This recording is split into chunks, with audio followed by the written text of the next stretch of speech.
ആര് മരിച്ചാലും വിഷമിക്കാത്ത കൽബ്, ലോകത്തെന്ത് സംഭവിച്ചാലും പേടിയില്ലാത്ത മനസ്സ്, അതിനാണ് ഖസാവത്തുൽ ഖൽബ് എന്ന് പറയാ.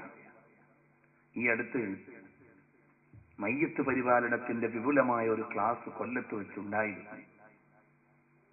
ആ ക്ലാസ്സിൽ ഒരു മയ്യത്തിനെ കൈകാര്യം ചെയ്യുന്നത് ശരിയായും പ്രായോഗികമായി കാണിച്ചുകൊണ്ടുള്ള ക്ലാസ്സായിരുന്നു.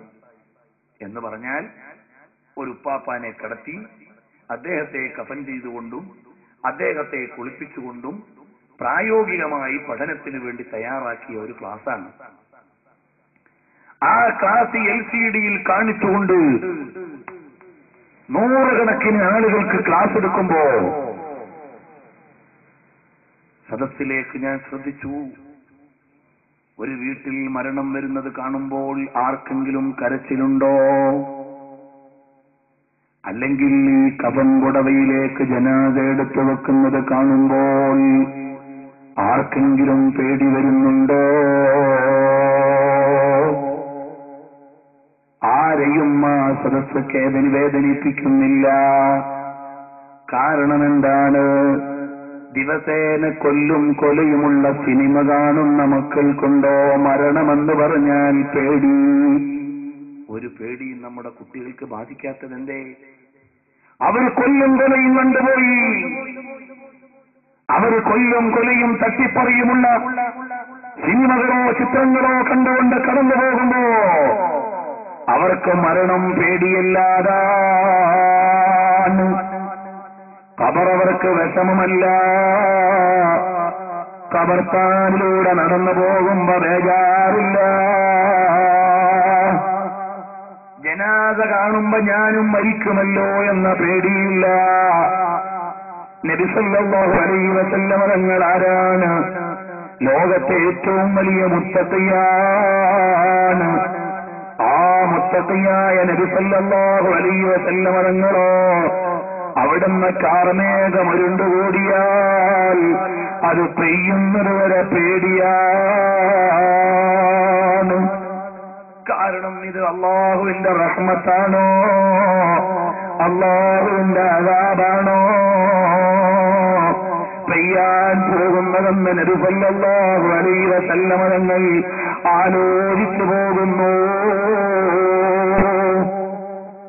നബി സല്ലല്ലാഹു അലൈഹി വസല്ലം തങ്ങളുടെ കാലത്ത് ഗ്രഹണം വന്നാലോ ആ ഗ്രഹണം കഴിയുന്നത് വരെ നിസ്കരിക്കുന്നു. സൂര്യഗ്രഹണമുണ്ടായാൽ ചന്ദ്രഗ്രഹണമുണ്ടായാൽ അത് കഴിയുന്നത് വരെ നിസ്കാരത്തിലാണ്. എന്താണ് കാരണമെന്നറിയുമോ?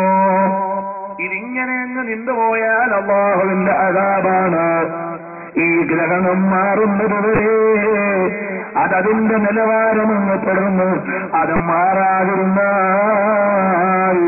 അദാബായി പോകുമല്ലോ എന്ന് ഭയന്നുകൊണ്ട് അല്ലാഹുവിനെ പേടിച്ച് നിസ്കാരത്തിലാണ്. നമ്മുടെ നാട്ടിൽ സുനാമി വന്നിട്ട് നമ്മൾ പേടിയുണ്ടോ? ഭൂകമ്പം വന്നിട്ട് നമുക്ക് പേടിയുണ്ടോ? എന്തെങ്കിലുമൊക്കെ പ്രതിസന്ധികളുണ്ടായിട്ട് നമുക്ക് വല്ല പേടിയുമുണ്ടോ? എന്നാൽ അതാണ് പരിശുദ്ധമായ ഖുർആൻ അവിടുന്ന് പഠിപ്പിക്കുന്നു. ഫഅതറഫൂ ബിദംബിഹിം ഫസുഹ്ഖൻ ലിഅസ്ഹാബിസ്സഈർ. അല്ലാഹുവിനെ മറന്ന് ജീവിച്ച ആളുകൾക്ക് അല്ലാഹു തആല നരകം കൊടുക്കുന്നു. അതേ സമയത്ത് ഇന്നല്ലദീന യഖ്ശൗന റബ്ബഹും ബിൽ ഗൈബി ലഹും മഗ്ഫിറത്തുൻ വഅജ്റുൻ കബീർ. ഇന്നല്ലദീന യഖ്ശൗന റബ്ബഹും ബിൽ ഗൈബി, രഹസ്യമായി അല്ലാഹുവിനെ ഭയക്കുന്ന ആളുകൾ, ലഹും മഗ്ഫിറത്തുൻ, അവർക്ക് അല്ലാഹുവിൽ നിന്ന് പൊറുക്കലുണ്ട്, വഅജ്റുൻ കബീർ, വലിയ പ്രതിഫലമുണ്ട് കേട്ടോ. അല്ലാഹുവിൽ നിന്നുള്ള മഹത്തരമായ പ്രതിഫലമുണ്ട്. അല്ലാഹുവിൽ നിന്നുള്ള മഗ്ഫിറത്തുണ്ട്. അതിനുള്ള അടിസ്ഥാന യോഗ്യത എന്താണ്? അല്ലാഹുവിനെ ഭയപ്പെടലാണ്. ചെയ്താലാണ് ഏകാന്തമായി. അതാണ് ഞാൻ നേരത്തെ ഓതിയത്, മൻ ഖശിയർ റഹ്മാന ബിൽ ഗൈബി. ആരെങ്കിലും ഏകാന്തമായി അല്ലാഹുവിനെ ഭയന്നാൽ, അഥവാ റഹ്മാനായ അല്ലാഹുവിനെ റഹ്മത്തിന്റെ പത്തിൽ ഒരാൾ ഭയന്നാൽ, ബശ്ശിറുഹു ബിമഗ്ഫിറ, അവന് മഗ്ഫിറത്തിന്റെ 10 അനുകൂലമാണ്. വഅജ്രിൻ കരീം, അവന് മാന്യമായ പ്രതിഫലമാകുന്ന സ്വർഗവും അല്ലാഹു തആല ഒരുക്കി വെച്ചിട്ടുണ്ട് എന്ന് വിശുദ്ധമായ ഖുർആൻ അവിടുന്ന് പറയുമ്പോ ഈമാനുള്ള ഉമ്മമാരോട് പറയുന്നു, നിങ്ങൾ തൗബ ചെയ്തോ, അല്ലാഹുവിലേക്ക് മഗ്ഫിറത്ത് കൊണ്ട്, അല്ലാഹുവിലേക്ക് മഗ്ഫിറത്ത് കൊണ്ട് തേടിക്കോ. ഫത്ലുബ് മതാബൻ ബിന്നദാമതി മുഖ്ലിആ വബിഅസ്മി തർകി വന്ദി ഫീമസ്തഖ്ബലാ. അല്ലാഹുവിലേക്ക് തൗബ ചെയ്യുന്നവനാകണം.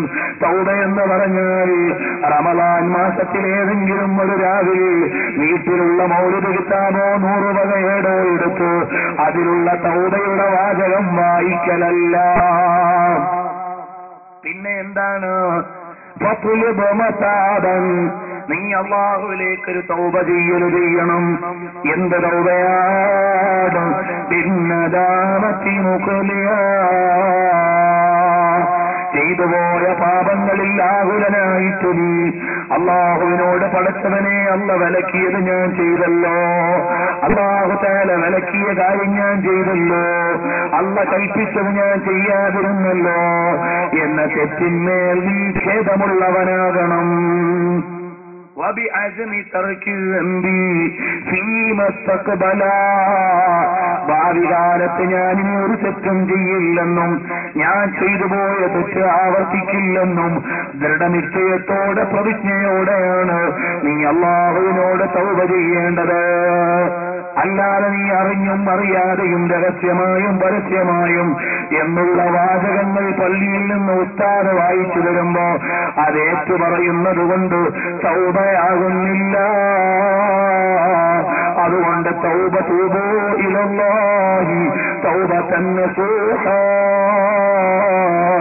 സ്വീകാര്യോഗ്യമായ തൗബ അല്ലാഹുവിനെ ഓർത്ത് നിങ്ങൾ ചെയ്തോ, അത് നമ്മുടെ വിജയത്തിന്റെ നിദാനമാണ്. അല്ലാഹുവിനെ ഓർത്ത് ജീവിക്കൽ നമുക്ക് നിർബന്ധമാണ്. അതുകൊണ്ട് അല്ലാഹുവിലേക്ക് മടങ്ങുന്ന ആളുകളാണ്, അവർക്കാണ് അല്ലാഹു തആല സ്വർഗം ഒരുക്കി വെച്ചിട്ടുള്ളത്. എന്റെ പ്രിയപ്പെട്ട മുഅ്മിനീങ്ങളോട് ഇടയ്ക്ക് കൂടി ഓർമ്മപ്പെടുത്താനുള്ളത്, നിങ്ങൾ കുറച്ച് ആളുകളെ ഉള്ളൂ എങ്കിലും നബി സല്ലല്ലാഹു അലൈഹി വസല്ലം തങ്ങളുടെ സൗന്ദര്യം കൊല്ലം പള്ളിമുക്കിൽ പറഞ്ഞ പ്രസംഗത്തിന്റെ 13 മണിക്കൂർ CD ഇൻഷാ അല്ലാഹ് ഇവിടെ നിങ്ങൾക്ക് വാങ്ങാൻ കിട്ടും. അത് വാങ്ങിയ ആളുകൾ ഇവിടെ ഉണ്ടാകും. അവർക്ക് മലപ്പുറം ജില്ലയിൽ 10,000 പങ്കെടുക്കുന്ന സ്വലാത്തിന്റെ മജ്ലിസിൽ നബി സല്ലല്ലാഹു അലൈഹി വസല്ലം തങ്ങൾ ആധുനിക ദർശനിയിൽ എന്ന പേരിൽ നബി സല്ലല്ലാഹു അലൈഹി വസല്ലം തങ്ങളുടെ ആനുകാലികമായ സാന്നിധ്യത്തെക്കുറിച്ചുള്ള പ്രസംഗത്തിന്റെ CD ഉണ്ട്. അത് കഴിവുള്ളവർ വാങ്ങണം. നബി സല്ലല്ലാഹു അലൈഹി വസല്ലം സൗന്ദര്യം വാങ്ങിയ ആളുകൾക്ക് അത് വാങ്ങാം. അതിന് പുറമെ നമ്മുടെ ഇവിടെ മെനഞ്ഞാന്ന് പ്രസംഗിച്ച പ്രസംഗത്തിന്റെ CD-യും നിങ്ങൾക്ക് ഇവിടെ ലഭിക്കുന്നതാണ്. ആദ്യത്തെ ദിവസം അള്ളാഹുവിന്റെ മഹത്വം വാഴ്ത്തിക്കൊണ്ട് അള്ളാഹുവിന്റെ അധികാരം എന്ന വിഷയത്തിൽ ഇവിടെ 1ാമത്തെ ദിവസം പ്രസംഗിച്ചതിന്റെ CD-യും ഇപ്പോൾ നിങ്ങൾക്ക് നഗരിയിൽ നിങ്ങളുടെ കൈകളിൽ കിട്ടും. കഴിവുള്ളവരൊക്കെ അതിന്റെ കോപ്പികൾ സ്വായത്തമാക്കണം എന്ന് ഓർമ്മപ്പെടുത്തുകയാണ്. അപ്പോൾ പരിശുദ്ധരായ നബി സല്ലല്ലാഹു അലൈഹി വസല്ലം തങ്ങൾ പറഞ്ഞു, നിങ്ങൾ അല്ലാഹുവിലേക്ക് തൗബ ചെയ്യുന്നവരാകണം. ആ തൗബയുള്ളവരായി മാറിയാലോ അജ്റുൻ കരീം, നിങ്ങൾക്ക് മാന്യമായ പ്രതിഫലമുണ്ട്. അതുകൊണ്ട് എന്തിന്റെയെങ്കിലും ഭൗതികമായ പ്രളയത്തിന്റെ നടുവിൽ നിന്നുകൊണ്ട് ആരാധനകളിൽ വീഴ്ച വരുത്താൻ പാടില്ല. അള്ളാഹുവിനോടുള്ള ഹക്കുകളിൽ വീഴ്ച വരുത്താൻ പാടില്ല. അതല്ലയോ ബഹുമാനപ്പെട്ട മഹദികൾക്ക് മുഴുവനും നബി സല്ലല്ലാഹു അലൈഹി വസല്ലം തങ്ങൾ അള്ളാഹുവിന്റെ റസൂലിന് ഇഷ്ടമുള്ളവർക്ക് മുഴുവനും വാങ്ങിക്കൊടുത്തതെന്താണ്? ആഖിറത്തിലെ വിജയമാണ്. നബി സല്ലല്ലാഹു അലൈഹി വസല്ലം തങ്ങൾക്ക് ഏറ്റവും പ്രിയപ്പെട്ട മകളാരാണ്? ബീവി ഫാത്തിമ റളിയല്ലാഹു അൻഹയാണ്. ആ ഫാത്തിമ ബീവിക്ക് റസൂലുള്ള വാങ്ങിക്കൊടുത്തത് എന്താണ്? അറബ് രാജ്യത്തിന്റെ അധികാരമല്ല, അല്ലെങ്കിൽ മസ്ജിദുൻ നബവിയിൽ വരുന്നവരുടെ ആതിഥ്യമല്ല, മറിച്ച് വാങ്ങിക്കൊടുത്തത് എന്താണ്? അൽ ജന്ന, സയ്യിദത്തു നിസാഇ അഹ്ലിൽ ജന്ന, ഫാത്തിമത്തു ബിൻതു റസൂലില്ലാഹ് സല്ലല്ലാഹു അലൈഹി വസല്ലമ. അവിടുന്ന് ഫാത്തിമ ബീവിക്ക് അവിടുന്ന് സ്വർഗം വാങ്ങിക്കൊടുത്തു. അൽ ഹസൻ വൽ ഹുസൈൻ സയ്യിദാ ശബാബിൽ ജന്ന.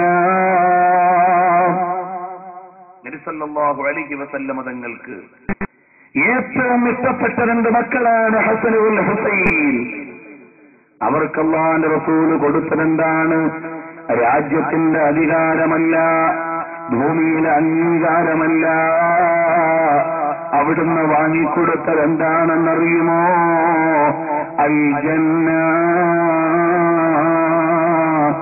അതുകൊണ്ടാണ് നബി സല്ലല്ലാഹു അലൈഹി വസല്ലം തങ്ങളോട് വളരെ അഭേദ്യമായ ബന്ധമുള്ള ഒരുപാട് ആളുകൾ ശുഹദാക്കളാണ്. നിങ്ങൾക്കറിയുമോ?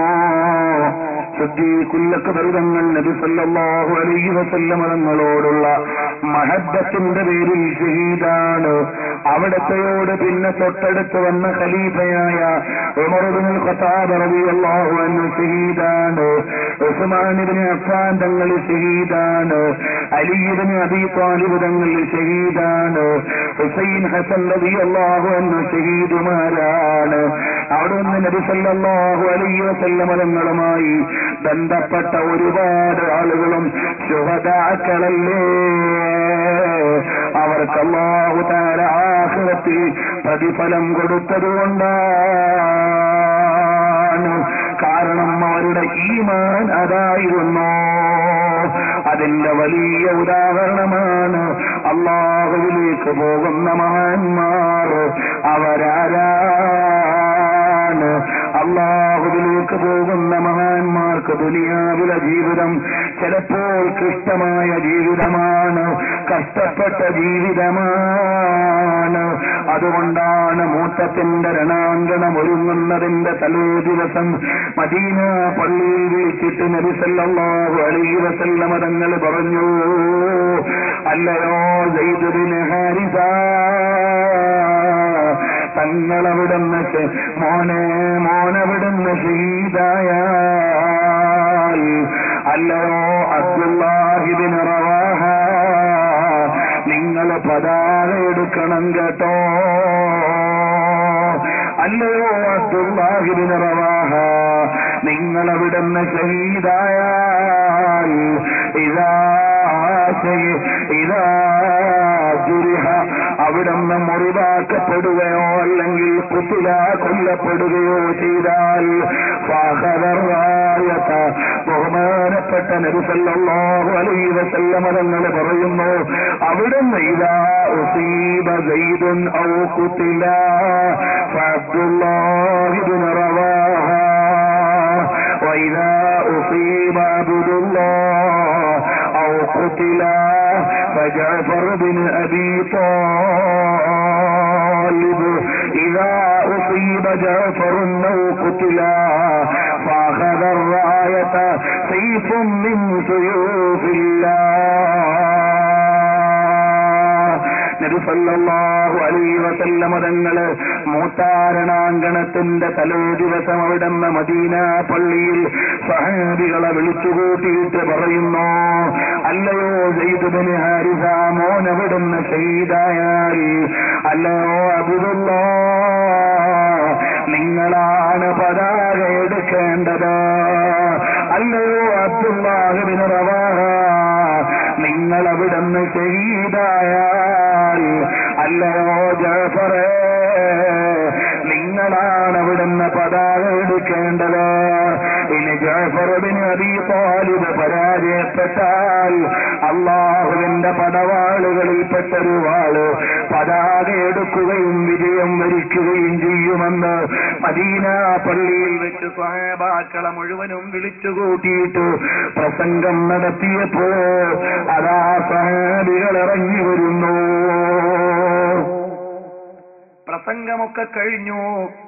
യുദ്ധത്തിലേക്കുള്ള ആളുകളെ നിർണയിച്ച് പറഞ്ഞു വിടാൻ നേരം ഒരു ജൂതൻ വന്നിട്ട് പറഞ്ഞു, അല്ലയോ സെയ്ദേ ഇങ്ങു വന്നേ, അല്ലയോ അബ്ദുള്ള ഇങ്ങു വന്നേ, അല്ലയോ ജഅഫറേ ഇങ്ങു വന്നേ, നിങ്ങളുടെ നേതാവ് സത്യവാനായ നബിയല്ലോ? അതെ, സത്യവാനായ നബിയാണ്. പറഞ്ഞാൽ അതുപോലെ സംഭവിക്കില്ലയോ? അതെ, പറഞ്ഞാൽ അതുപോലെ സംഭവിക്കാറുണ്ട്. എന്നാ നിങ്ങൾ കൊല ചെയ്യപ്പെടാൻ പോവുകയാണെന്ന് പറഞ്ഞില്ലേ സെയ്ദ്? അബ്ദുള്ള, നിങ്ങൾ കൊല ചെയ്യപ്പെടാൻ പോവുകയാണെന്ന് പറഞ്ഞില്ലേ? ജഅഫറേ, നിങ്ങൾ കൊല ചെയ്യപ്പെടാൻ പോവുകയാണെന്ന് പറഞ്ഞില്ലേ? നിങ്ങൾക്ക് യുദ്ധക്കളത്തിൽ പോകാൻ ആഗ്രഹമുണ്ടോ? സഹാബികളൊന്ന് ചിരിക്കുന്നു. ചിരിച്ചിട്ട് പറയുകയാണ്, നഹ്നുല്ലദൂന ബായഉ മുഹമ്മദാ അലൽ ജിഹാദി മാ ബഖീന അബദാ. ജീവനുള്ളിടത്തോളം കാലം അല്ലാഹു റസൂലിനോടൊപ്പം പടപൊരുതാമെന്ന് നീയത്ത് ചെയ്ത് ദൃഢനിശ്ചയം ചെയ്തിറങ്ങിയ ആളുകളാണ് ഞങ്ങൾ. ഞങ്ങൾക്കിവിടെ മരണം പേടിയില്ല. وجادوا بأموال وباعوا نفوسهم لدين الهدى والحق من دون خفية. എന്നാൽ എന്റെ ഉമ്മതന്മാരോടൊരു ചോദ്യം ഞാൻ ചോദിക്കുന്നു. ഈ സെയ്ദ് ബിൻ ഹാരിസ ആരാണെന്നറിയുമോ? മൂത്തായുടെ രണാങ്കണത്തിലേക്ക് നാളെ ഷഹീദാകുമെന്ന് പറഞ്ഞു വിട്ട ആളാരാണ് അറിയുമോ? റസൂലുള്ളാഹി സ്വല്ലല്ലാഹു അലൈഹി വസല്ലം തങ്ങളുടെ പോറ്റുമകനാണ്. എന്ത് പോറ്റുമകനാണെന്നറിയുമോ? അറബ് ലോകം മുഴുവനും പ്രവാചകത്വം അറിയുന്നതിന് മുമ്പ് നബി സല്ലല്ലാഹു അലൈഹി വസല്ലം തങ്ങളുടെ മഹത്വമറിഞ്ഞ കുട്ടിയാട് സെയ്ദ് ബിൻ ഹാരിസ. അഥവാ നബി സല്ലല്ലാഹു അലൈഹി വസല്ലം തങ്ങളുടെ പ്രിയപ്പെട്ട പത്നിയായ ഖദീജ റളിയല്ലാഹു അൻഹയ്ക്ക് സമ്മാനമായി കിട്ടിയ അല്ലെങ്കിൽ ബന്ദിയായി എത്തിച്ചേർന്ന അടിമയാണ് ബഹുമാനപ്പെട്ട സയ്യിദുനാ സെയ്ദ് റളിയല്ലാഹു അൻഹു. അവിടുന്ന് മക്ക കമ്പോളത്തിൽ കൊണ്ടുവന്ന് വിൽക്കപ്പെട്ട അടിമയാണ്. ഖദീജ റളിയല്ലാഹു അൻഹയ്ക്ക് കിട്ടിയ അടിമയാണ്. നബി സല്ലല്ലാഹു അലൈഹി വസല്ലം തങ്ങൾ ഭർത്താവായി വന്നപ്പോ നബി തങ്ങൾക്ക് സമ്മാനമായി കൊടുത്തു. നബി സല്ലല്ലാഹു അലൈഹി വസല്ലം തങ്ങൾക്ക് 35 വയസ്സ് പ്രായമുള്ളപ്പോഴാണ് ഒരു ദിവസം മക്ക മാർക്കറ്റിൽ നിൽക്കുമ്പോ ഹാരിസ എന്ന് പറയുന്നയാളുടെ ഗോത്രത്തിൽപ്പെട്ട ആളുകൾ സെയ്ദ് റളിയല്ലാഹു അൻഹുവിനെ കണ്ട് പരിചയപ്പെടുന്നു. പരിചയപ്പെട്ടിട്ട് ചോദിച്ചു, മോനെ എവിടാ? ഞാൻ ഇവിടെ ഒരു വീട്ടിലാണ്. മോന്റെ വീട് എവിടാണ്? യഥാർത്ഥത്തിൽ എന്റെ വീട്, ഞാൻ ഹാരിസ എന്ന് പറയുന്ന ആളുടെ മകനാണ്. എന്നെ അവിടെ ഒരു പ്രാദേശിക യുദ്ധത്തിൽ ബന്ദിയായി പിടിച്ചിട്ട് മക്കത്ത് മാർക്കറ്റിൽ കൊണ്ടുവന്ന് കച്ചവടം ചെയ്തു. ഖദീജ എന്ന പ്രമാണി വാങ്ങി. അവരുടെ ഭർത്താവായ മുഹമ്മദ് ബിൻ അബ്ദുല്ല എന്ന് പറയുന്ന ഒരു മഹാനുണ്ട്, അദ്ദേഹത്തിന്റെ അടുക്കലാണ് ഞാൻ ഉള്ളത് എന്ന് കുട്ടി പറഞ്ഞു. ഇയാൾ നേരെ ഹാരിസയുടെ അടുക്കൽ ചെന്ന് പറഞ്ഞു, നിങ്ങളുടെ മകൻ മക്കയിൽ ഒരു പ്രമാണിയുടെ വീട്ടിലുണ്ട് എന്ന് പോയി പറയുമ്പോ സെയ്ദ് ബിൻ ഹാരിസയുടെ പിതാവ് ഹാരിസ ആവശ്യമുള്ള സമ്പാദ്യവും കയ്യിൽ വെച്ചുകൊണ്ട് വരികയാണ്. മക്കയിൽ വന്നിട്ട് ഖദീജ റളിയല്ലാഹു അൻഹയുടെ വീട് അന്വേഷിച്ചു. നബി സല്ലല്ലാഹു അലൈഹി വസല്ലം തങ്ങളുടെ വീട് തേടി പിടിച്ചു. എന്നിട്ട് അവിടെ വന്നിട്ട് പറയുന്നു, അല്ലയോ എന്റെ മകനായ സൈദ് വീട്ടിലുണ്ടെന്നറിഞ്ഞു, എത്ര സംഖ്യ വേണമെങ്കിലും തരാം, എന്റെ മകനെ ഒന്ന് വിട്ടുതരുമോ? കുറെ കാലമായി ഞങ്ങൾ തേടി നടക്കുകയാണ്, ഇതുവരെ ഞങ്ങൾക്ക് കിട്ടിയിട്ടില്ല. ഇപ്പൊ ഞങ്ങൾക്ക് ഭാഗ്യം വന്ന സമയമാണ്, നിങ്ങൾ തരുമോ? നബി സല്ലല്ലാഹു അലൈഹി വസല്ലം തങ്ങൾ മാന്യതയുടെ പര്യായമായ തിരുനബി സല്ലല്ലാഹു അലൈഹി വസല്ലം തങ്ങൾ അവിടുന്ന് 40 വയസ്സായി നബുവത്തിന്റെ പ്രഖ്യാപനം നടന്നിട്ടില്ല. ആ സമയത്താണ് ബന്ദിയായ സൈദിനെ തേടി എത്തിയിരിക്കുന്ന പിതാവിന്റെ മുമ്പിലേക്ക് അകത്തളത്തിലുള്ള സൈദിനെ വിളിക്കുന്നു, മോനെ സൈദ്, ഈ വന്ന് നിൽക്കുന്നതാരാ? അതെന്റെ വാപ്പയാണ്. കൂടെയുള്ളതാരാ? എന്റെ കൊച്ചാപ്പയാണ്. മോനെ വിളിക്കാൻ വന്നതാ, മോൻ അവരുടെ കൂടെ പോകുന്നെങ്കിൽ പൊയ്ക്കോ. ഉടനെ ഈ സൈദ് എന്ന് പറയുന്ന മോൻ എന്താണ് ചെയ്തതെന്ന ചരിത്രത്തോട് ചോദിക്കണം.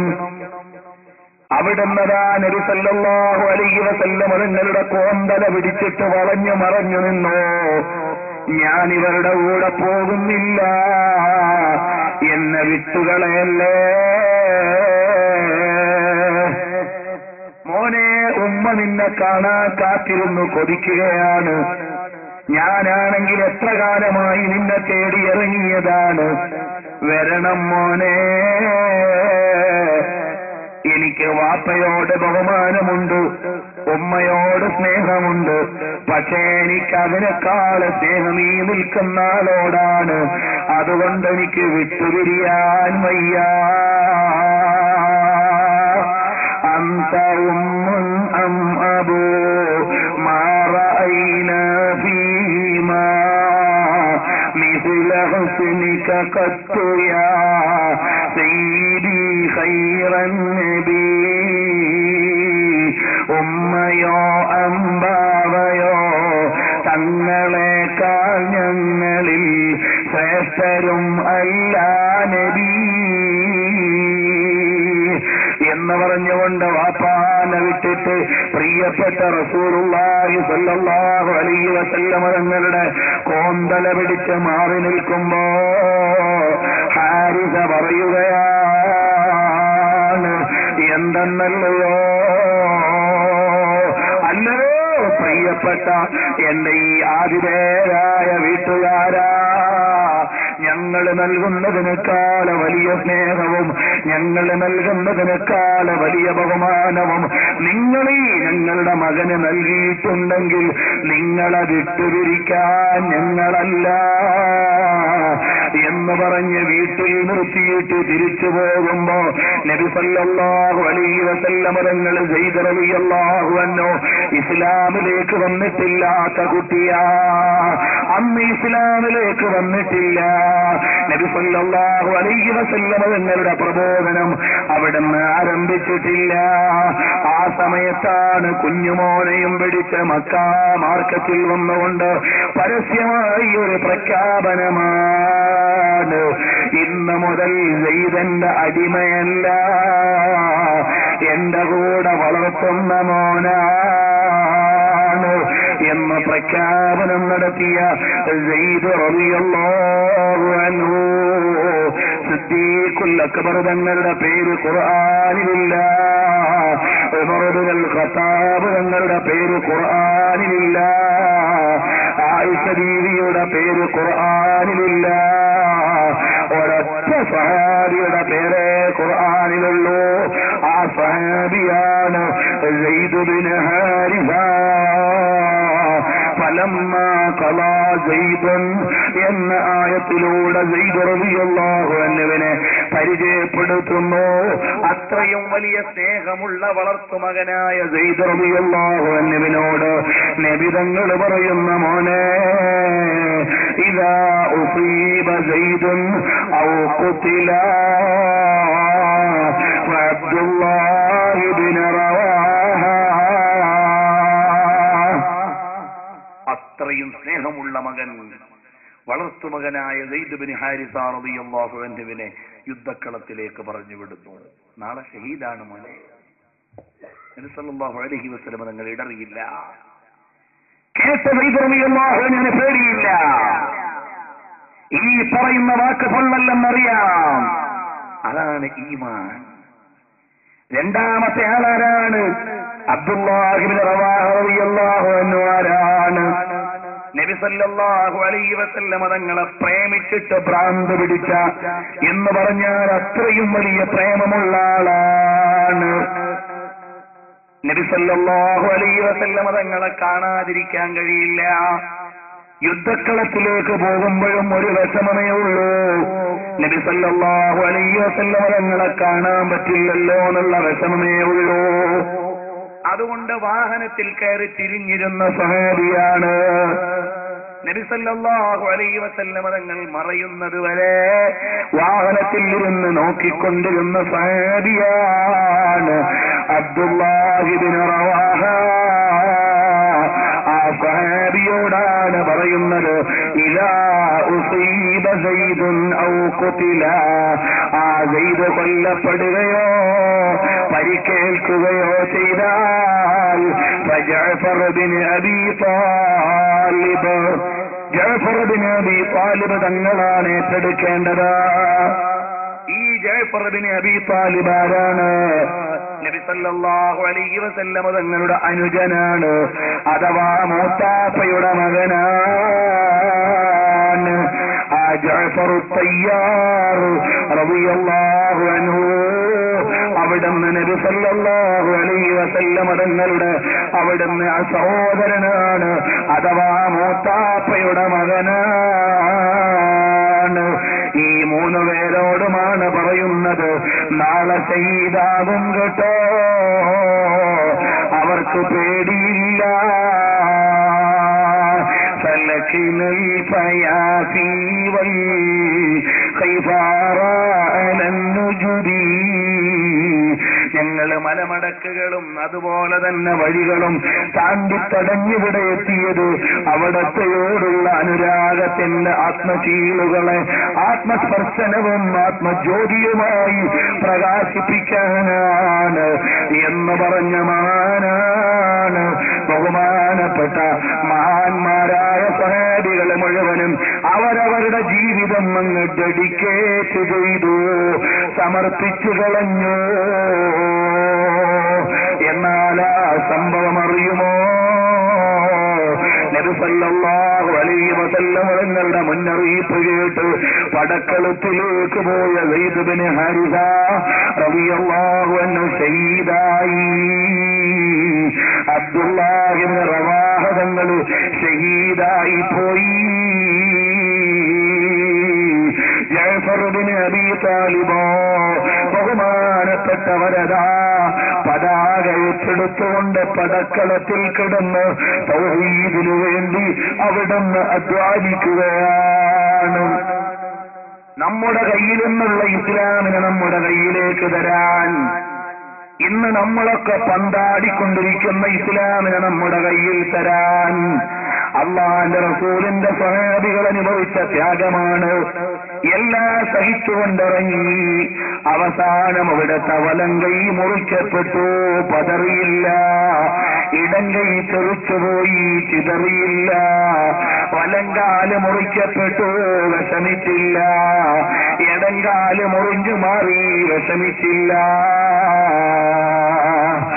അപ്പോഴും ഒരു ബോള് പോലെ തെറിച്ച് അവിടെ മൂത്തത്തിന്റെ രണാങ്കണത്തിൽ കിടക്കുമ്പോഴും അവിടുത്തെ ഇടങ്കൈയുടെ അടിയിലതാ പതാകയും റസൂലുള്ളാഹിയുടെ പതാകയും വെച്ച് ജഅഫർ റളിയല്ലാഹു അൻഹു കിടക്കുമ്പോ ജഅഫർ തയ്യാർ റളിയല്ലാഹു തആല അൻഹു കിടക്കുമ്പോഴാണ് എന്റെ പ്രിയപ്പെട്ട ഉമ്മമാരെ അസ്മാ റളിയല്ലാഹു അൻഹയാ വിശുദ്ധമായ മദീനയിലെ പ്രവാചക ഭൂമേനിയുടെ പള്ളിയുടെ പിന്നാമ്പുറത്തുള്ള വാതിൽക്കൽ വന്നുകൊണ്ട് ചോദിക്കുന്നു, യാ റസൂലല്ലാഹ്, അല്ലയോ നബിയേ, ഞങ്ങളുടെ എന്റെ ഭർത്താവ് യുദ്ധത്തിന് പോയല്ലോ, വല്ല വാർത്തയും ഉണ്ടോ? ടെലിവിഷനിൽ കാണുമ്പോൾ മൂത്താരണാങ്കണത്തിന്റെ മുഴുവൻ ചിത്രങ്ങളും കണ്ടുകൊണ്ടിരിക്കുന്ന നബി സല്ലല്ലാഹു അലൈഹി വസല്ലമ തങ്ങള് അവിടുന്ന് പറഞ്ഞില്ല. അവസാനം സന്ധ്യാസമയം കഴിയുമ്പോ പ്രിയപ്പെട്ട അസ്മാ വന്നിട്ട് പറയുന്നു, അല്ലയോ നബിയേ, എന്റെ ഭർത്താവിന്റെ അവസ്ഥ എന്താണ്? അള്ളാന്റെ ദീനു വേണ്ടി പടക്കളത്തിലേക്ക് പടവാളെടുത്ത പതാക ഉയർത്തി പടയങ്കി വിരിച്ചുകൊണ്ട് കടന്നുപോയ എന്റെ ഭർത്താവിന്റെ അവസ്ഥ എന്താണ്?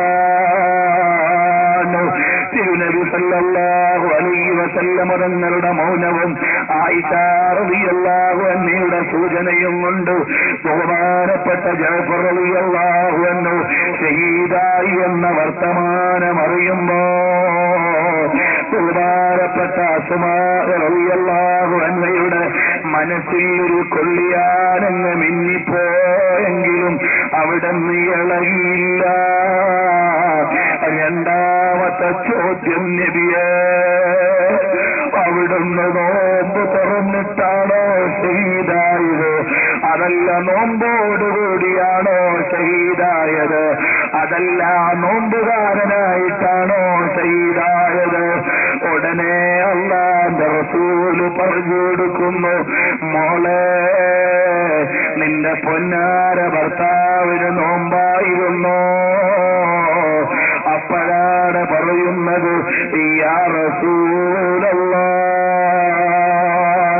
അല്ലയോ ലോകത്തിന്റെ നേതാവായ നബിയേ, പൊന്നാര മോനെ കണ്ട് ചുംബനം കൊടുക്കാനും പുരക്കകത്തുള്ള പടയങ്കിയെടുത്ത് ധരിക്കാനും പടക്കളത്തിലേക്ക് പോകുന്നെന്ന യാത്ര പറയാനും പരപരാ വെളുക്കുന്നതിന് മുമ്പ് വീട്ടിലേക്ക് വന്ന എന്റെ പ്രിയപ്പെട്ട വല്ലഭനോട് എവിടേക്കെന്ന് ചോദിച്ചപ്പോ പടക്കളത്തിലേക്കൊന്നും കയ്യിലുള്ള വെള്ളം കുടിക്കാൻ ആവശ്യപ്പെടുമ്പോ നോമ്പുകാരനെന്നും പറഞ്ഞുകൊണ്ട് പോയതാണ്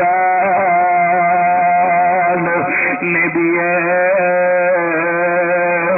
അതുകൊണ്ടാണ് ചോദിക്കുന്നതെന്ന് പറഞ്ഞ് അല്പം കഴിയുമ്പോഴാണ് മദീനായുടെ മണൽപ്പരപ്പിലിരുന്ന മാലോകരുടെ മനോവിചാരങ്ങള് അവിടുന്ന് അവലോകനം നടത്തുന്ന അന്ത്യപ്രവാചകരായ അശറഫുൽ വറായുടെ ആദരണീയമായ ആദരങ്ങളിൽ നിന്ന് കവിൾത്തടത്തിലൂടെ ഒലിക്കുന്ന കണ്ണീർ കണങ്ങൾക്കൊപ്പം വരിഷ്ഠമായി ചലിക്കുന്ന ചുണ്ടുകളിലൂടെ പുറത്തേക്ക് വരുന്നു, മോളെ അസ്മാ, നിന്റെ പ്രിയപ്പെട്ട ഭർത്താവ് ഒരു മാംസപിണ്ഡം പോലെ പടക്കളത്തിലേക്ക് തെറിച്ചു വീഴുമ്പോ ചാരത്തേക്ക് പാനപാത്രവുമായി എത്തിച്ചേരുമ്പോ അടുത്തേക്ക് വെള്ളപാത്രവുമായി എത്തുമ്പോ അവിടുന്ന് കുടിച്ചില്ല. ജീവനോടെ അസ്തമാനമായാൽ ഇവിടെ നിന്ന് കുടിക്കാമെന്നും അസ്തമാനത്തിന് മുമ്പ് സ്വന്തം വഫാത്തായാൽ മരണപ്പെട്ടു പോയാൽ ആഖിറത്തിൽ വെച്ചാകാമെന്നും പറഞ്ഞതാണ്. അതുകൊണ്ട് നോമ്പ് തുറന്നിട്ടില്ല മോളെ, മഗ്‌രിബിന് മുമ്പ് വഫാത്താണ്, ഷഹീദാണ്. അസ്മാ റളിയല്ലാഹു അൻഹ മാറ് വലിച്ചു കീറിയില്ല, അലമുറയിട്ട് ആളെ ഇളക്കിയില്ല. സ്നേഹമില്ലാത്തതുകൊണ്ടല്ല, ബഹുമാനമില്ലാത്തതുകൊണ്ടല്ല, പ്രിയപ്പെട്ട ഭർത്താവിനോട് പ്രേമമില്ലാഞ്ഞിട്ടല്ല, അതിനേക്കാളെല്ലാം ഉപരിയായി അല്ലാഹുവിനോട് പ്രേമമുള്ളത് കൊണ്ടാണ്. ഇവിടെ ഒരു കാര്യം മനസ്സിലാക്കിക്കോ എന്റെ പൊന്നാര ചെറുപ്പക്കാരെ, നിങ്ങൾക്ക് അല്ലാഹുവിനോട് പ്രേമമുണ്ടെങ്കിൽ കെട്ടാൻ പോന്ന പെണ്ണിനെ കല്യാണത്തിന്റെ തലേന്ന് വീഡിയോക്കാരൻ ഒപ്പിയെടുക്കാൻ വിട്ടുകൊടുക്കാൻ ഈമാനുള്ള ചെറുപ്പക്കാരന് കഴിയില്ല കേട്ടോ. എന്ത് വലിയ ധിക്കാരമായിന്ന് നടക്കുന്നത്.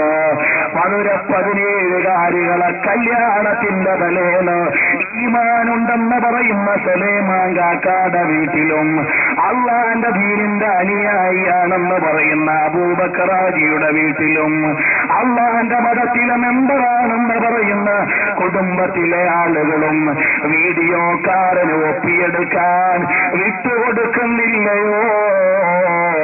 ഈമാൻ എവിടെ പോയി ചെറുപ്പക്കാരി? നിന്നെ അല്ലാഹു സുബ്ഹാനഹു വ തആല ഖബറിൽ വെച്ച് ചോദ്യം ചെയ്യുമെന്ന ബോധമില്ലേ? ചെറുപ്പക്കാരാ, നിന്റെ കൽബിൽ അല്ലാഹുവിനോടുള്ള ബന്ധമുണ്ടോ?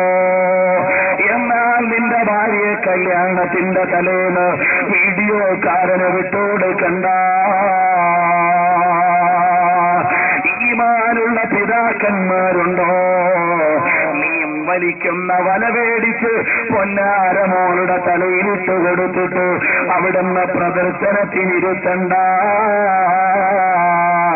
ഓഡിറ്റോറിയത്തിൽ കൊണ്ടുപോയി രാവിലെ മുതൽ കാഴ്ച വസ്തുവായി വെക്കാൻ ഏത് ദീനാതോ നിങ്ങളെ പഠിപ്പിച്ചത്? നിങ്ങൾ വലിയ സമുദായത്തിലെ കൊമ്പനാകാം, അള്ളാന്റെ മുമ്പിൽ കൊമ്പനല്ല കേട്ടോ.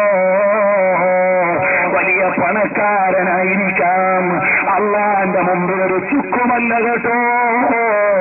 ഇന്ന് ഈ സമുദായത്തിലെ ചില ഉമറാക്കള്, ചില മുതലാളിമാര്, ചില ഗൾഫുകാര് അള്ളാന്റെ ദീനെ ചവിട്ടിപ്പോയില്ലയോ?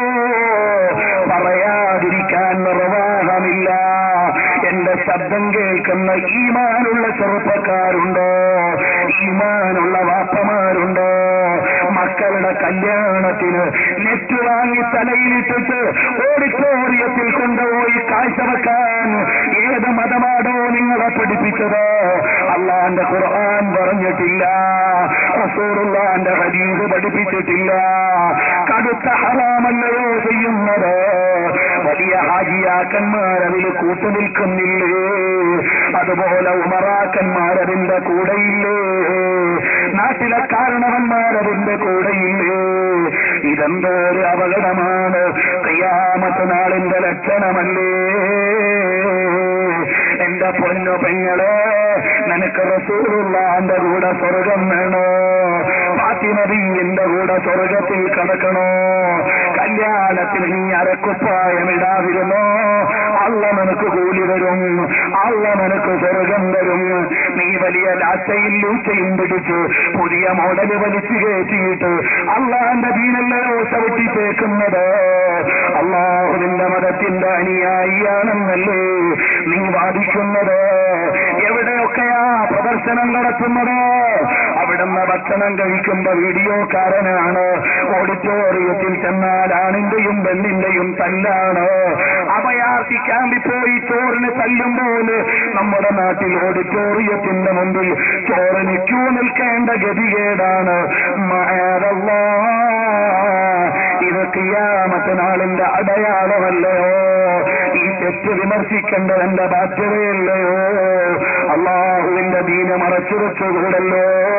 അതുകൊണ്ട് ഓർമ്മപ്പെടുത്തുന്നു, ഈമാനുണ്ടെങ്കിൽ അതിൽ നിന്ന് മാറി നിന്നോ. നരകത്തെ പേടിയുണ്ടെങ്കിൽ മാറി നിന്നോ. അള്ളാന്റെ വിധിയെ പേടിയുണ്ടെങ്കിൽ മാറി നിന്നോ. എന്താണെന്ന് കാട്ടിക്കൂട്ടുന്നത് മഅദല്ലാഹ്, എന്നിട്ട് വാദിക്കുന്നത് ഞാൻ മുസ്ലിമാണ്. ഇസ്ലാമിന്റെ വല്ല നടപടിയും അതിനുണ്ടോ? ഇസ്ലാം അത് പറഞ്ഞിട്ടില്ല. താലി കിട്ടി ഇസ്ലാമിലുണ്ടോ? ഇല്ല. എവിടുന്ന് കിട്ടി? അല്ലാഹു അഅലം. മറ്റു മതക്കാരുടെ ഒരുപാട് ആചാരങ്ങൾ ഈ സമുദായം പിടിച്ച് തലയിൽ കയറ്റി. മറ്റു മതക്കാരുടെ ഒരുപാട് ആചാരങ്ങൾ ഈ മതം പിടിച്ച് തലയിൽ കയറ്റി. എന്നിട്ടെന്ത് ചെയ്തു? തലേന്ന് തന്നെ പെണ്ണിനെ പ്രദർശനത്തിന് വെക്കുന്നു. വീഡിയോക്കാരന് പരമസ്വാതന്ത്ര്യം കൊടുത്ത മൈലാഞ്ചിയുടെ അടുക്കളയിൽ കയറ്റുന്നു. ഇത് മുഴുവനും വിമർശിച്ച് തോൽപ്പിക്കപ്പെടാത്ത കാലത്തോളം നമ്മുടെ മഹല്ലുകൾ, നമ്മുടെ നാടുകൾ രക്ഷപ്പെടാൻ പോകുന്നില്ല. കടുത്ത ഹറാമല്ലയോ? പിന്നെങ്ങനെയാ ഭാവിയിൽ മക്കൾ നന്നാവുക? നിക്കാഹിന്റെ സമയത്ത് അള്ളാഹുവിന്റെ റഹ്മത്തിന്റെ മലക്കിറങ്ങാനുള്ള ഒരു വഴിയുമില്ല. ആലിമീങ്ങൾ വന്ന് ദ്വാരുന്നാലും ആര് വന്ന് ദ്വാരുന്നാലും റഹ്മത്തിന്റെ മലക്കിറങ്ങാനുള്ള വഴി നമ്മൾ കൊടുക്കുന്നില്ല. നിങ്ങൾ എന്തേ അള്ളാഹുവിന്റെ മതത്തെ കളിയാക്കുകയാണോ? ഞാനിത് പറയുമ്പോ എന്നെ പരിഷ്കാരമില്ലാത്തവനെന്ന് പറഞ്ഞാൽ എനിക്കൊരു പേടിയും ഇല്ല. ചിലപ്പം നാളെ ഞാൻ വയത് പറയണ്ടാനേ പറയുകയുള്ളൂ. ഒരു വിഷയവും ഇല്ല. ഒരു ദിവസം ജീവിച്ചാലും അള്ളാന്റെ ദീനിനു വേണ്ടി ജീവിക്കണം, തഖ്വയിലായി ജീവിക്കണം. ഒരു കാര്യം ഉറപ്പുണ്ട്, ഈമാനോടെ മരിച്ചാലുള്ള സ്വർഗ്ഗം തരുമെന്ന് ഉറപ്പുണ്ട്. അവിടെ റസൂലുള്ളാഹി തങ്ങളുടെ നേതൃത്വമുണ്ടെന്ന വിശ്വാസമുണ്ട്. അവിടെ ഈമാനുള്ളവരെ നയിക്കുമെന്ന യഖീനുണ്ട്. അല്ലാഹ് ഔദാര്യം ചെയ്യുമെന്ന പ്രതീക്ഷയുണ്ട്. അല്ലാഹുവിന്റെ ദീന് പറഞ്ഞതിന്റെ പേരിൽ അവൻ ശിക്ഷിക്കില്ലെന്നറിയാം. അതുകൊണ്ട് പറയുകയാണ്, ഈമാനുള്ള ചെറുപ്പക്കാരുണ്ടോ? അതുകൊണ്ട് വിവാഹ വീടുകളിൽ നടക്കുന്ന ധൂർത്തുകളെ തോൽപ്പിച്ചോ. വീഡിയോ വിവാഹങ്ങൾ ഒഴിവാക്കിക്കോ. ഈ വീഡിയോയിൽ റെക്കോർഡ് ചെയ്തിട്ട് അതിലെ സിനിമാ ഗാനങ്ങൾ ഡബ് ചെയ്തിട്ട് ഗൾഫിൽ കൊണ്ടുപോയി റൂമിലിട്ട് സിനിമ കാണുന്ന ചെറുപ്പക്കാരില്ലേ? എവിടെന്നാടോ ഈ സമ്പ്രദായം കിട്ടിയത്? അള്ളാഹുവിന്റെ ദീനിനെയല്ലേ നിങ്ങൾ ചവിട്ടിത്തേക്കുന്നത്? അള്ളാഹുവിന്റെ മതത്തെയല്ലേ നിങ്ങൾ ചോദ്യം ചെയ്യുന്നത്? അള്ളയല്ലേ വിലക്കിയതെന്ന ബോധം വേണ്ടേ? അള്ളയല്ലേ ഈ മോളെ തന്നത്? അത് നിന്റെ കയ്യിലുള്ള അമാനത്താണ്. നിനക്ക് തോന്നിയതുപോലെ ചെയ്യാനല്ല, ധിക്കാരം പോലെ ചെയ്യാനല്ല. അതുകൊണ്ട് അള്ളാഹുവിനെ ഓർത്ത് ജീവിച്ചു കൊള്ളണം, തഖ്വയിലായി മുന്നോട്ട് പോയിക്കൊള്ളണം. ഞാൻ നീട്ടി പറയുന്നില്ല, വിഷയം പറഞ്ഞപ്പോ ഓർമ്മപ്പെടുത്തിയെന്നേ ഉള്ളൂ. അള്ളാഹുവിന്റെ ദീന് കൊണ്ട് കളിച്ചാലോ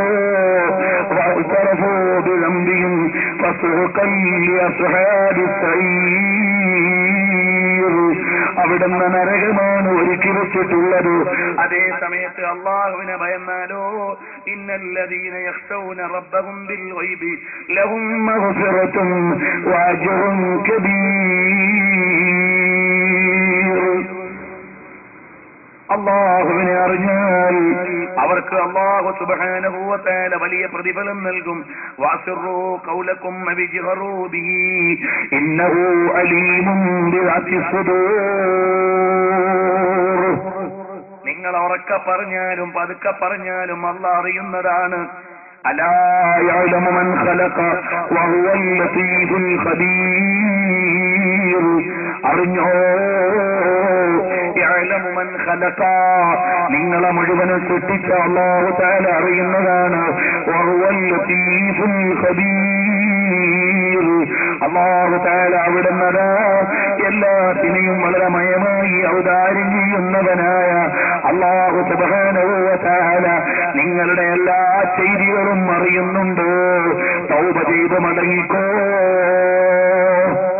പൊന്നാരമോളുടെ കല്യാണത്തിന് ഞാൻ ഈ പറയുന്ന കാര്യങ്ങളൊക്കെ നിങ്ങൾ ചെയ്തിട്ടുണ്ടെങ്കിൽ തൗബ ചെയ്ത് മടങ്ങിക്കോ. അല്ലാഹ് പുറത്തു തരണമെങ്കിൽ. 5 നേരവും പള്ളിയിൽ നിസ്കരിക്കാൻ വരുന്ന കാക്കാമാരും ഈ വിഷയത്തിൽ വളരെ അപകടത്തിലാണ്. സാമ്പത്തിക ക്രമത്തിൽ വളരെ അപകടത്തിലാണ്. അതുപോലെ തന്നെ ഇത്തരം വിഷയങ്ങളിൽ അവർക്ക് വിഷയമല്ല. മോളുടെ കല്യാണം വരുമ്പോ മോളുടെ ഔറത്ത് വിഷയമല്ല. അവിടുന്ന് മുക്കാ കൈ പോലുമില്ലാത്ത തോള് വരെയുള്ള കൈയുള്ള കുപ്പായം വാങ്ങിയിട്ട് കൊടുക്കുന്നു. അള്ളാഹ് തന്ന പണമാണ്. നിന്റെ ഭാര്യയെ നീതിയായി നടത്തൽ നിന്റെ ബാധ്യതയാണ്. അള്ളാന്റെ കോടതിയിൽ നീ കണക്ക് പറയേണ്ടതാണ് എന്ന ബോധം വെച്ചോ. അല്ലാതെ രക്ഷയില്ല. അതുകൊണ്ട് 5 നേരം ഞാൻ നിസ്കരിച്ചു, പണം കിട്ടിയപ്പോ ഞാൻ ഹജ്ജും ചെയ്തു എന്ന് പറഞ്ഞതുകൊണ്ട് മാത്രമായില്ല. അള്ള പറഞ്ഞ കാര്യങ്ങൾ ജീവിതത്തിൽ ഉണ്ടാകണം, എന്നാലേ രക്ഷപ്പെടാൻ കഴിയൂ. അള്ളാന്റെ ദീനിനെ ചോദ്യം ചെയ്യുന്ന രൂപത്തിൽ ഇതുപോലെയുള്ള അനാചാരങ്ങൾ നടപ്പിലാക്കിയാൽ അള്ള വിട്ടുവരില്ല കേട്ടോ. എന്റെ പൊന്നാര പെങ്ങളെ, നിനക്ക് ഫാത്തിമ ബീവിയുടെ കൂടെ സ്വർഗം വേണോ? എന്നാൽ നീ പറയണം, നിന്റെ കല്യാണത്തിന് വീഡിയോ വേണ്ട, എന്റെ കല്യാണത്തിന് ഫുൾ കൈ വസ്ത്രം വേണം, എന്റെ ഉറപ്പ് മറക്കുന്ന വസ്ത്രം വേണം എന്ന് നീ പറഞ്ഞോ. അള്ള നിനക്ക് പ്രതിഫലം തരും കേട്ടോ. ദുനിയാവിൽ ആര് തന്നാലും അവസാനിക്കും. എല്ലാ ഭർത്താക്കന്മാരും മരിക്കും. ചിലപ്പം നിന്റെ മുമ്പേ മരിക്കും, അല്ലെങ്കിൽ നിന്റെ ശേഷം മരിക്കും. എല്ലാ പിതാക്കന്മാരും മരിക്കും. ചിലപ്പോ കല്യാണം കഴിഞ്ഞ് 4-5 കൊല്ലം കഴിയുമ്പോ കളവനായ വാപ്പ മരിച്ചു പോകും. എന്നാലും നിനക്ക് പരിപാലനം നൽകുന്നതാരാണ്? നിന്നെ വിചാരണ ചെയ്യുന്നതാരാണ്? അലാ യഅലമു മൻ ഖലഖ വഹുവൽ ലതീഫുൽ ഖബീർ. അല്ലാഹുവാണ് വല്ലദീ ജഅല ലക്കുമുൽ അർള ദലൂലൻ ഫംശൂ ഫീ മനാകിബിഹാ വകുലൂ മിൻ റിസ്ഖിഹി വഇലൈഹിൻ നുശൂർ. അറിഞ്ഞോളണം, വല്ലദീ ജഅല ലക്കുമുൽ അർള ദലൂലാ, അവനാണ് ഭൂമിയെ മയമാക്കി തന്നത്. ഫംശൂ ഫീ മനാകിബിഹാ, അതിന്റെ തെല്ലുകളിലൂടെ നിങ്ങൾ നടന്നോളൂ. വകുലൂ മിൻ റിസ്ഖിഹി, അതിൽ നിന്നുള്ള ഭക്ഷണം നിങ്ങൾ കഴിച്ചോളൂ. വഇലൈഹിൻ നുശൂർ, അല്ലാഹുവിലേക്കാണ് മടക്കമെന്ന് നിങ്ങൾ ഓർക്കുകയും ചെയ്തോ. അള്ള തന്ന ഭൂമിയാണിതെന്ന് നീ മനസ്സിലാക്കണം. അതിലൂടെ നീ നടന്ന് ഭക്ഷിച്ചു കൊള്ളണം. പക്ഷേ ആ സമയത്ത് നീ ഓർക്കേണ്ടതെന്താണ്?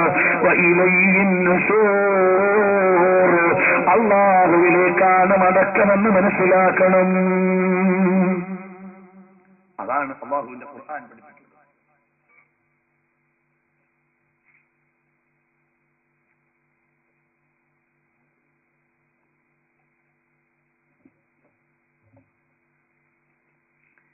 ഭൂമിയിൽ നീ ജീവിക്കണ്ടെന്നുള്ള പറഞ്ഞില്ല, ഭൂമിയിൽ നിന്ന് ഭക്ഷണം കഴിക്കണ്ടെന്നുമല്ല പറഞ്ഞില്ല, ഭൂമിയിൽ അള്ള വെച്ച അനുഗ്രഹങ്ങൾ എടുക്കണ്ടെന്നുമല്ല പറഞ്ഞില്ല.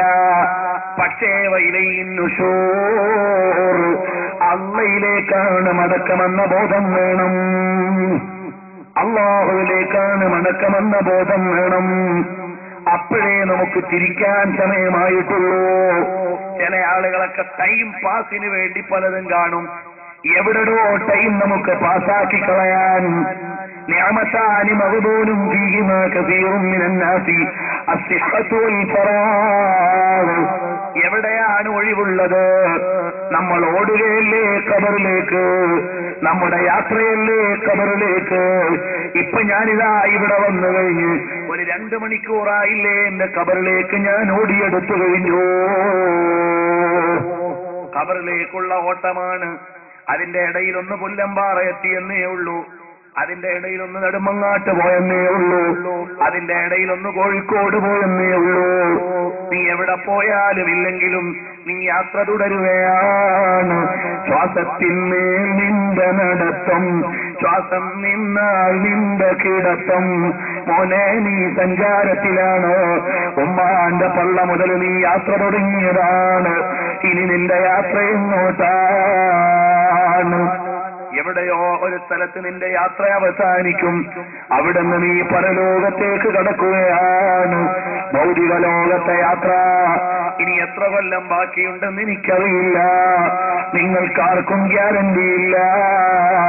ഞാൻ എല്ലായിടത്തും പറയാറുണ്ട്, വയസ്സ് കൂടുകയല്ല കുറയുകയാണ്. അള്ള എനിക്ക് തന്ന വയസ്സ് എത്രയാണെന്നറിയില്ല, അതിൽ നിന്നൊരു 29 അങ്ങ് കുറഞ്ഞുപോയി. നിങ്ങൾക്ക് ഓരോരുത്തർക്കും അള്ള തന്ന വയസ്സ് എത്രയാണെന്ന് എനിക്കറിയില്ല, അതിൽ നിന്ന് 50, 60, 70 കുറഞ്ഞുപോയി. 75 വയസ്സുള്ള നിശ്ചയിച്ച ചില കാക്കാമാർക്ക് 70 കഴിഞ്ഞുപോയില്ലേ. ഇനി 5 ബാക്കിയുള്ളൂ കേട്ടോ. 35 അള്ള നിശ്ചയിച്ച ചില ചെറുപ്പക്കാരികളുണ്ട്. അവർക്ക് 30 കഴിഞ്ഞു പോയവർ ഈ മജ്‌ലിസിൽ ഉണ്ടാകാം. ഇനി 5 ബാക്കിയുള്ളൂ കേട്ടോ. അള്ള നിശ്ചയിച്ച വയസ്സിൽ നിന്ന് ഓരോ ദിവസവും കുറയുകയാണ്, കൂടുകയല്ല. അതുകൊണ്ട് ഈ കുറഞ്ഞു പോകുന്ന വയസ്സിൽ നിന്ന് അള്ളാഹുവിനെ ഓർത്തു ജീവിക്കാനുള്ള സമയം കണ്ടെത്തിയാൽ നിങ്ങൾക്കും നമുക്കുമൊക്കെ രക്ഷപ്പെടാമല്ലോ. അല്ലാഹു സുബ്ഹാനഹു വ തആല ഈമാനോടെ ജീവിച്ച് ഈമാനോടെ മരിക്കാൻ നമുക്കെല്ലാവർക്കും ഭാഗ്യം നൽകട്ടെ. ഒരു ചെറിയ കാര്യം പറഞ്ഞുകൊണ്ട് ഞാൻ എന്റെ പ്രസംഗം അവസാനിപ്പിക്കുന്നു. അല്ലാഹു സുബ്ഹാനഹു വ തആല തഖ്വയിലധിഷ്ഠിതമായി ജീവിച്ച് തഖ്വയിലായി മുന്നോട്ട് പോയി അള്ളാഹനെ മാത്രം ഭയന്ന് ജീവിച്ച് അവന്റെ സ്വർഗത്തിലേക്ക് എത്തുന്ന സ്വാലിഹീങ്ങളിൽ അല്ലാഹു നമ്മളെ ഉൾപ്പെടുത്തി തരട്ടെ. അല്ലാതെ രക്ഷയില്ലല്ലോ. ഇവിടെ വലിയ കൊമ്പനായിട്ടൊന്നും നേടാനില്ലല്ലോ. ഇവിടെ വലിയ വമ്പനായിട്ട് ഒന്നും നേടാനില്ലല്ലോ. അല്ലാഹുവിനെ ഓർത്ത് ജീവിച്ചു കൊള്ളണം. അതല്ലാതെ വല്ല അജണ്ടയുമുണ്ടോ? ഒരജണ്ടയുമില്ല. ഒരു ചെറിയ സംഭവം ഞാൻ ബറക്കത്തിന് വേണ്ടി പറയുന്നു. എന്റെ പ്രസംഗം ഞാൻ അവസാനിപ്പിക്കുന്നു. നബിയുനാ മുഹമ്മദുർ റസൂലുള്ളാഹി സ്വല്ലല്ലാഹു അലൈഹി വസല്ലം തങ്ങൾ അവിടുത്തെ ആദരണീയമായ മജ്‌ലിസിൽ നിന്ന് ദീൻ പഠിച്ച മഹാനാട് ബഹുമാനപ്പെട്ട സയ്യിദുനാ ഉമർ ഇബ്നുൽ ഖത്താബ് റളിയല്ലാഹു അൻഹു അവിടുത്തെ ദർസിൽ നിന്ന് ഇൽമു പഠിച്ച മഹാനാട്, അഥവാ അവിടുത്തെ പരമ്പരയിൽ നിന്ന് വന്ന മഹാനാട് ഉമർ ഇബ്നു അബ്ദുൽ അസീസ് റളിയല്ലാഹു അൻഹു. ആ ഉമർ ഇബ്നു അബ്ദുൽ അസീസ് റളിയല്ലാഹു അൻഹു കൊട്ടാരത്തിൽ ജീവിച്ച മഹാനാണ്. അബ്ദുൽ മലിക് ബിൻ മർവാൻ എന്ന് പറയുന്ന ഭരണാധികാരിയോടൊപ്പം അവിടുന്ന് കഅബാലയത്തിന്റെ അടുക്കൽ ചെല്ലുമ്പോ അവിടെ രാജാവ് പറയുന്നു, അബ്ദുൽ മലിക് ബിൻ മർവാൻ കണ്ടില്ലയോ എന്റെ അനുയായികളെ മുഴുവനും എന്ന് പറയുമ്പോ ബഹുമാനപ്പെട്ട ഉമർ ഇബ്നു അബ്ദുൽ അസീസ് തങ്ങൾ പറഞ്ഞു, അതെ കണ്ടിട്ടുണ്ട്, അവരെ കുറിച്ച് മുഴുവനും നിങ്ങളോടുള്ള ചോദിക്കുന്നതാണ് എന്ന് ബഹുമാനപ്പെട്ട അബ്ദുൽ മലിക് ബിൻ മർവാനോട് മറുപടി പറഞ്ഞു. മദീനയിൽ ചെന്നു അബ്ദുൽ മലിക് ബിൻ മർവാൻ എന്ന ഖലീഫ എല്ലാ പണക്കാരെയും വിളിച്ചു വലിയ സദ്യ നടത്തി. പാവപ്പെട്ടവരെ വിളിച്ചതേയില്ല. എന്നിട്ടോ വലിയ ഗമയിലെന്ന് ചോദിച്ചു, അല്ല അറിയുമോ, അല്ലയോ ഉമർ ബിൻ അബ്ദുൽ അസീസ്, ഞാനൊന്ന് ചോദിക്കട്ടെ, എന്നെ കുറിച്ച് നിങ്ങളുടെ അഭിപ്രായം എന്താണ്? ബഹുമാനപ്പെട്ടവർ പറഞ്ഞു, നിങ്ങളെക്കുറിച്ച് എനിക്ക് വലിയ അഭിപ്രായമൊന്നുമില്ല. ആവശ്യമുള്ളത് പാവപ്പെട്ടവരാണ്, അവർക്ക് നിങ്ങൾ പണം കൊടുക്കില്ല. ആവശ്യമില്ലാത്തവരാണ് പണക്കാർ, അവർക്ക് നിങ്ങൾ വലിയ സദ്യ നടത്തുന്നു. നിങ്ങളോടെനിക്ക് യോജിപ്പില്ല എന്നതാ പറയുമ്പോ എന്റെ പ്രിയപ്പെട്ട മുഅ്മിനീങ്ങളോട് ഓർമ്മപ്പെടുത്തുന്നു, ആ അബ്ദുൽ മലിക് ബിൻ മർവാൻ, ആ ബഹുമാനപ്പെട്ട ഉമർ ബിൻ അബ്ദുൽ അസീസ് റളിയല്ലാഹു അൻഹു ജീവിതകാലത്തെ ഭരണാധികാരിയാണ്. പക്ഷേ കൊട്ടാരത്തിൽ ആസ്വദിക്കുന്നില്ല. രാത്രിയാകുമ്പോ അല്ലാഹുവിന് വേണ്ടി നിന്ന് നിസ്കരിക്കുന്നു. ഒരു പാവപ്പെട്ടവനെ പോലെ ജീവിക്കുന്നു. പാവപ്പെട്ടയാളെ പോലെ ജീവിക്കുന്നു. ഭാര്യയാണെങ്കിലോ ഒരു തൊഴിലെടുക്കുന്ന വീട്ടിലെ പെണ്ണിനെ പോലെയാണ്. രാജ്ഞിയാണെങ്കിലും ജീവിക്കുന്നത് ആ ഉമർ ബിൻ അബ്ദുൽ അസീസ് റളിയല്ലാഹു അൻഹുവിന്റെ ഭാര്യ ഉമർ ബിൻ അബ്ദുൽ അസീസ് റളിയല്ലാഹു അൻഹു വഫാത്തായി. അല്പം കൂടി കാലം കഴിഞ്ഞപ്പോ അവിടുത്തെ സ്വത്ത് വീതം വെക്കുമ്പോ സ്വർണത്തിന്റെ ഒരു ഭണ്ഡാരം കൊണ്ടുവന്നു അതാ കൊടുക്കുന്നു. ഉമർ ബിൻ അബ്ദുൽ അസീസ് തങ്ങളുടെ ഭാര്യയുടെ മുമ്പിൽ വെച്ചിട്ട് പറഞ്ഞു, ഇത് നിനക്കുള്ള ഓഹരിയാണ് മോള്, ഇത് നീ എടുത്തോ. അഹദിയവറുകൾ പറഞ്ഞു, എനിക്ക് ആവശ്യമില്ല, എനിക്ക് വേണ്ട. എന്റെ ഭർത്താവ് വിലക്കിയത് അവരുടെ താല്പര്യത്തിനല്ല, അല്ലാഹുവിന്റെ അടുക്കൽ വലിയ ദർജ കിട്ടാനാണ്. അതുകൊണ്ട് എനിക്ക് ആവശ്യമില്ല എന്ന് പറഞ്ഞുകൊണ്ടതാ ഉമർ ബിൻ അബ്ദുൽ അസീസ് റളിയല്ലാഹു അൻഹുവിനെ പോലെ അവിടുത്തെ ഭാര്യയും ജീവിക്കുന്നു. ദുനിയാവിലെ സ്വത്തിനോട് വിട പറയുന്നു. അതുകൊണ്ട് നിങ്ങളെ വലാ തഗുറന്നകുമുൽ ഹയാത്തുദ് ദുനിയാ, നിങ്ങളെ ദുനിയാവിലെ ജീവിതം വഞ്ചിച്ചു കളയല്ലേ. വമൽ ഹയാത്തുദ് ദുനിയാ ഇല്ലാ ലഅബുൻ വലഹുൻ, ഇതൊരു കളിയും തമാശയുടെയും ലോകമാണ്, കാര്യം ആഖിറമാണ് കേട്ടോ. അല്ലാഹു സുബ്ഹാനഹു വ തആല ആ ആഖിറത്തെ ആലോചിച്ചുകൊണ്ട് ജീവിക്കാൻ നമുക്ക് തൗഫീഖ് നൽകട്ടെ. ഒരു ചെറിയ സംഭവം പറഞ്ഞ് ഞാൻ എന്റെ പ്രസംഗം അവസാനിപ്പിക്കുന്നു. മുഅ്മിനീങ്ങളൊക്കെ ഒന്ന് എണീറ്റ് അടുത്തേക്ക് നിൽക്കണം. നമുക്കതൊന്ന് പറഞ്ഞിട്ട് ദുആരക്കണം.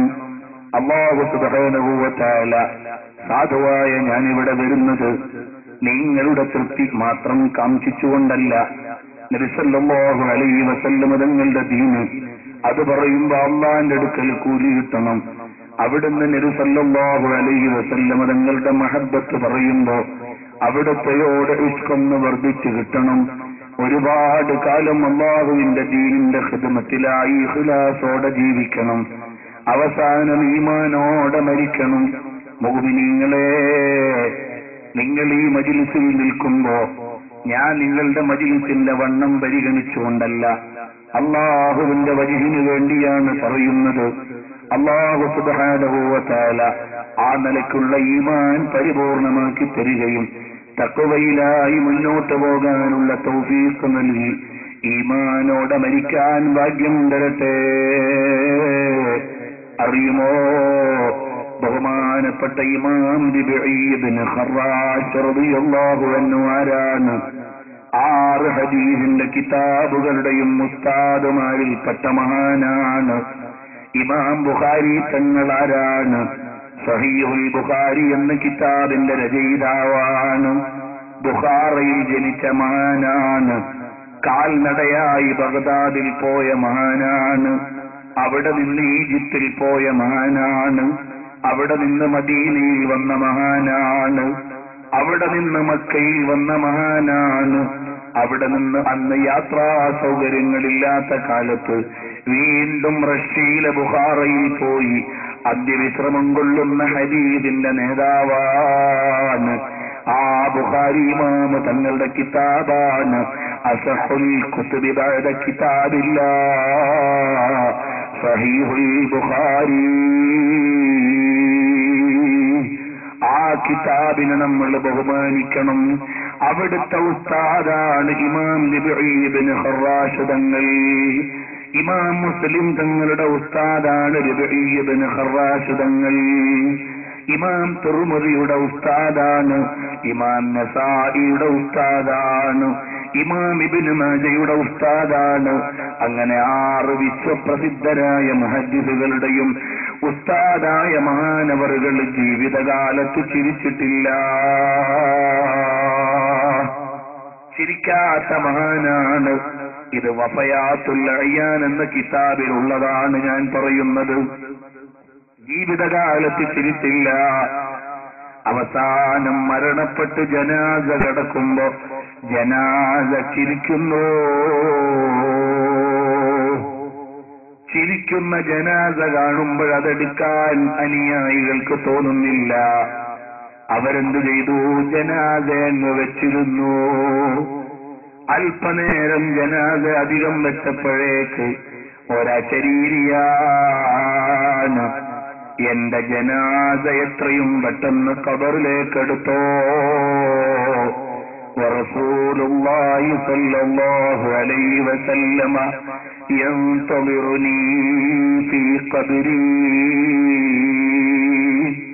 നബി സല്ലല്ലാഹു അലൈഹി വസല്ലമ തങ്ങൾ എന്നെ ഖബറിൽ കാത്തിരിക്കുന്നുണ്ട്. അതുകൊണ്ട് പെട്ടെന്ന് ജനാസയെടുത്തോ. അങ്ങനെ ഖറാശ് തങ്ങളുടെ ജനാസയുടെ അടുക്കൽ നിന്ന് ശരീരി കേൾക്കുമ്പോ ആ ജനാസ എടുത്തുകൊണ്ട് പോകുന്നു. ഖബറിലേക്ക് ചെല്ലുമ്പോഴോ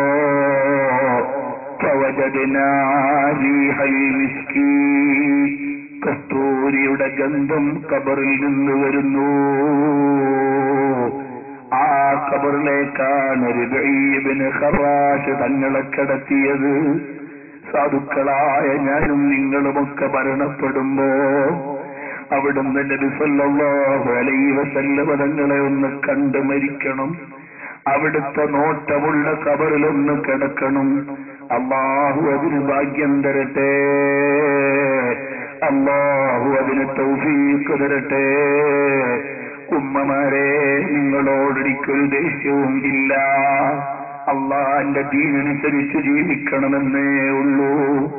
ഔറത്ത് തുറന്നിട്ടാൽ റസൂലുള്ളാഹിക്ക് ഇഷ്ടപ്പെടൂല. ചെറുപ്പക്കാരെ, റമളാൻ മാസമാണ്. പള്ളിയിൽ കയറി ഖുർആനോദി ഇബാദത്ത് ചെയ്ത് കഴിഞ്ഞുകൂടാൻ സമയം കണ്ടെത്തണം. വസ്ത്രം എരിയാണിക്ക് താഴേക്ക് ഇറക്കാതെ ധരിച്ചുകൊള്ളണം. അള്ളാനെ ഓർത്ത് ജീവിക്കണം. എവിടെയെങ്കിലും ഒന്ന് വീട് മരിച്ചുപോയാൽ ഒരാളും കൂടെ വരാനില്ലാത്ത ഖബറിൽ ചെല്ലുമ്പോ രാജാവിനെ പോലെ ഒന്ന് കിടക്കണം. ഇതല്ലേ എനിക്ക് അജണ്ടയുള്ളൂ. നമുക്ക് അജണ്ട വേണ്ടതുള്ളൂ. അല്ലാതെ എന്തെങ്കിലും ഇവിടുന്ന് കൊണ്ടുപോകാൻ കഴിയുമോ? ഇല്ല. അല്ലാഹു തആല പറയുന്നതിലേറെ ഇഖ്ലാസ് ഖൽബിൽ തന്ന് ഈമാനോടെ ജീവിച്ച് ഈമാനോടെ മരിക്കാൻ തൗഫീഖ് തരട്ടെ.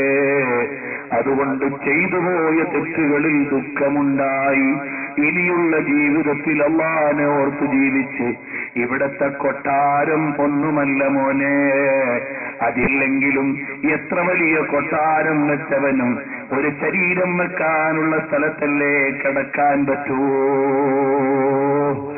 എത്ര വലിയ മുതലാളിയാണെങ്കിലും ഒരു പള്ളയിൽ കൊള്ളുന്ന ഭക്ഷണമല്ലേ കഴിക്കാൻ പറ്റൂ. എത്ര വലിയ പത്രാസുകാരനാണെങ്കിലും ഒരു ബോഡി കവർ ചെയ്യാനുള്ള വസ്ത്രമല്ലേ ധരിക്കാൻ പറ്റൂ. എത്ര വലിയ ആളാണെങ്കിലും ഒരു സമയത്തൊരു വാഹനത്തിലല്ലേ സഞ്ചരിക്കാൻ പറ്റൂ. പിന്നുണ്ടോ ഇവിടെ കൊമ്പന്മാർ? പിന്നുണ്ടോ ഇവിടെ മുതലാളിമാർ? അതൊന്നും ഒരു പേടിയും വേണ്ട. മൻ ഖാഫല്ലാഹ ഖാഫഹു കുല്ലു ശൈ. ആരെങ്കിലും അല്ലാഹനെ ഭയന്നാൽ എല്ലാം അവനെ ഭയന്നുകൊള്ളും. അതാണ് സഫീന റളിയല്ലാഹു അൻഹുവിന്റെ സംഭവം. അതാണ് റാസി മാമദങ്ങളുടെ സംഭവം. അതിനി ഒരുപാട് ഞാനങ്ങ് പറഞ്ഞു പോയാൽ സമയം നീണ്ടുപോകും. അതുകൊണ്ട് അൽ ഖാശിഊന ഫില്ലാഹ്, അല്ലാഹുവിനെ പേടിക്കുന്നവർക്ക് ദുനിയാവ് ഒരു വിഷയമല്ല. അതുകൊണ്ട് ഈ ദുനിയാവിന്റെ അടിമയാകാതെ ജീവിച്ച് ദുനിയാവ് ഉപയോഗിച്ചെങ്കിലേ ദുനിയാവിൽ ജീവിക്കാൻ പറ്റൂ. അത് ഹലാലായത് അത്യാവശ്യത്തിന് മാത്രം എടുത്തു ജീവിച്ച് ബാക്കിയുള്ളത് അവിടുന്ന് അതിനെ ശ്രദ്ധിക്കാതെ അഥവാ അതിൽ ഭ്രാന്ത് പിടിച്ചു നടക്കാതെ അല്ലാഹനെ ഓർത്തു ജീവിച്ചോ. അല്ലാഹു ഈമാൻ വർദ്ധിപ്പിച്ചു തരട്ടെ.